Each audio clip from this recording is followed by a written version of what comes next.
Tropical storm Debby is expected to develop into Hurricane Debby tonight before it makes landfall.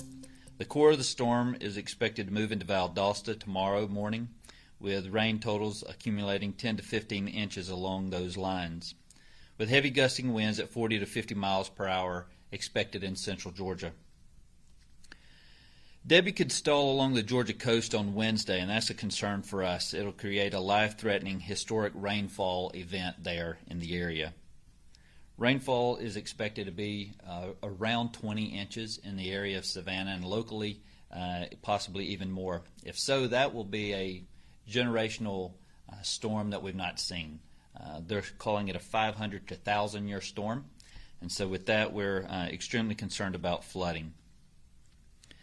One concern we have is there's low confidence in the track beyond Tuesday, so the models are pretty precise as to what's going to happen up until Tuesday, but once we get to Tuesday, the system seems to stall just off the coast. If it stalls over the coast, then that's going to continue to bring more and more rainfall as it hits the Savannah area. We're going to see impacts in areas that traditionally flood. They're going to flood. In those areas that don't traditionally flood, we still are going to see those type of impacts. Just because the system isn't a hurricane doesn't mean that it's not going to be impactful. Some of our most impactful floods have been tropical storms and tropical depressions here in Georgia. Something that's extremely important because folks don't take the tropical storm name serious enough, the majority of tropical cyclone fatalities occur during floods as a result of tropical storms. If you're in a vulnerable housing situation, including those in low-lying areas or at-risk floodplains, you should consider moving. Get out of those areas as quickly as possible. Over the next coming days, we've got shelters that are going to be set up all over the state. Those will be identified by county. If you get into those areas and need assistance, those county governments can assist you with where those localities are. I would suggest getting to those before it's too late. Don't wait till you see water rising. Most folks know if they're in a floodplain area, so I would recommend you move on out of those areas. All of South Georgia should pay close attention to guidance from your local officials. And finally, we remain poised and prepared. Governor Kemp has authorized us to have every state resource at our fingertips to respond as needed. We're here to help. We'll be monitoring 24 hours until the conclusion of the event, and we look forward to any questions you might have. Possible for us to get video downstairs at the center of people working? Not today, because Debby has been steadily strengthening during the day as it's moving over these incredibly warm waters of the eastern Gulf of Mexico, and additional strengthening is still anticipated, possibly bringing Debby to hurricane status before making landfall somewhere here in the Florida Big Bend and Florida Panhandle early tomorrow morning. Because so many people are going to look at this storm as just a tropical storm, and that's going to be a huge mistake, because this really slow motion is just going to dump historic amounts of rainfall anywhere in this purple area. And if you've been following along, this purple area has been slowly expanding, so it's important that you stay tuned. The forecast is evolving, so people don't see rainfall as life-threatening. But if you get some of these rainfall amounts that we're predicting, potentially over 20 inches, you're talking about catastrophic flooding. It'll be incredibly unsafe to move around. So what do you do? What actions do you take if you're in this swath of heavy rain?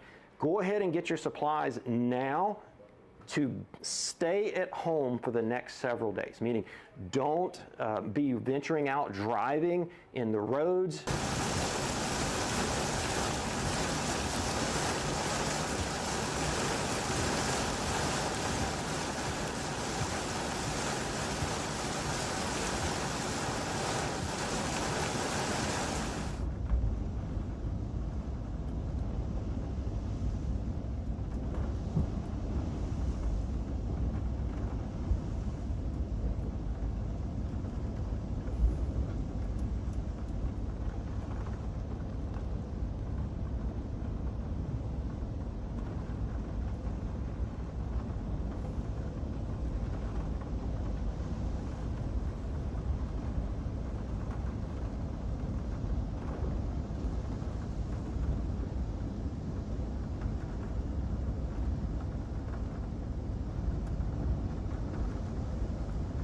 Right now, Tropical Storm Debby is about 140 miles south-southwest of Cedar Key.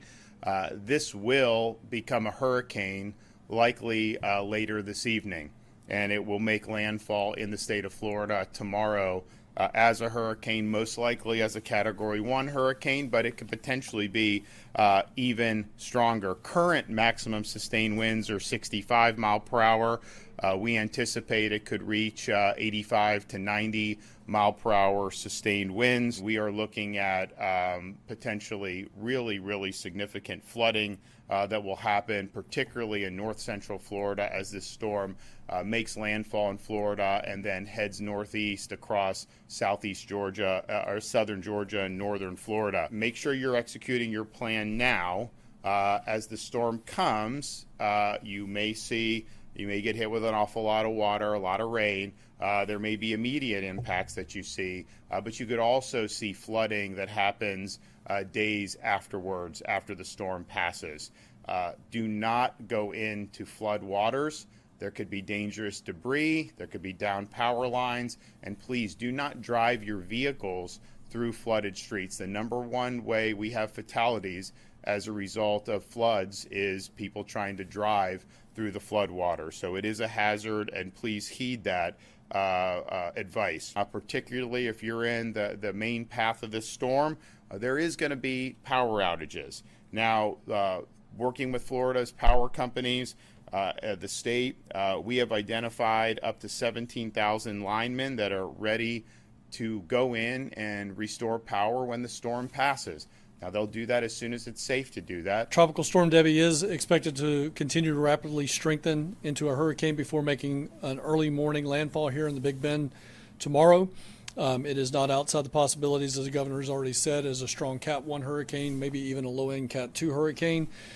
We continue to work on requested resources from counties, but many areas have already begun to feel the storm's impacts. We have been getting information from south of Tampa Bay all the way down to Fort Myers and Naples that there is storm surge of about 2 feet, that they have had several inches of rain, and we're seeing those impacts down there. We are now starting to see more impacts come into the Nature Coast, Hernando, Citrus, Levy, Dixie counties. So again, the storm is here for them, which leads me into the next piece is if you are in the Nature Coast, getting ready to come into the Big Bend, it is time to effectuate your plan. You need to be locking it in, locking down. Do not get out on the roadways. Make sure that you're staying indoors. So please make sure you're doing that. If you're in Northeast Florida, North Central Florida, you still have some time, but those hours are starting to wane. So please make sure you're doing what you need to do. Whatever you decide to do, make sure it's best for your family, and you must do it now. If you are sheltering in place, identify a place in your home away from windows and external doors where you can safely shelter. If you're on the coast, you need to go ahead and move to the second floor. We are starting to see areas that may receive upwards of 6 feet of storm surge. We did the evacuation orders. We told everybody we did a mandatory evacuation. We want them to run from the surge, hide from the wind. It is for mobile homes, anybody in low-lying areas, anybody in coastal communities, anybody on recreational vehicle parks, anybody in RVs.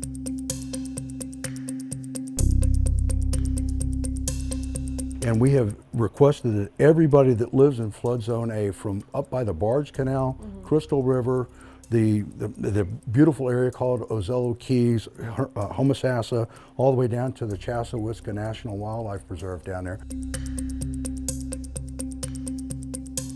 And we want them to heed the warnings now while it's still safe to do so, while we're not dealing with rattlesnakes, water moccasins, alligators, or down power lines. If you're in a surge zone, you need to move everything out of that surge zone, all belongings out of that surge zone, including yourself.